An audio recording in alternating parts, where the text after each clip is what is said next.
इल्म का ख़ज़ाना 5-6 के नाज़रीन मेरे चैनल पर खुश आमदीद। इंसानी जिस्म में खून फ़िल्टर करने वाला ऑर्गन कौन सा है?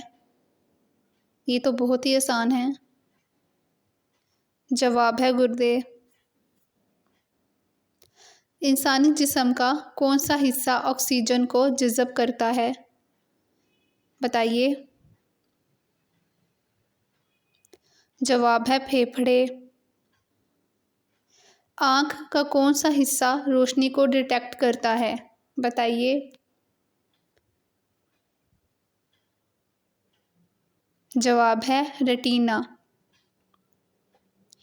जिस्म का कौन सा सिस्टम हार्मोन्स को रिलीज़ करता है? बताइए। जवाब है एंडोक्राइन सिस्टम। इंसानी दिमाग को कितना हिस्सा पानी से मिलकर बना होता है?